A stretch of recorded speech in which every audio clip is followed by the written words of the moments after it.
Hey, what's up guys? I took some samples of my blood, hair, and nails so I could look at them under the microscope, and this is what I saw.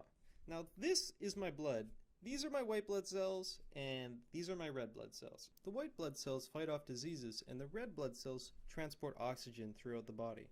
Now these are my nails. I grew up watching a lot of CSI shows, and I wanted to see how much your nails actually picked up. So I ran around my house and I was scratching different surfaces, and then I clipped my nails to see what would be underneath them when I was done. And this is what I saw. Now I thought it was kind of cool how there was all these microscopic pieces of hair. If you have access to a microscope, give it a try yourself. It's pretty crazy how much stuff is actually picked up under your fingernails. Lastly, this is just a sample of my hair. I don't have a strong enough microscope to really see clear definition, but still kind of cool. Anyways, if you enjoyed the video, please subscribe, and thank you for watching.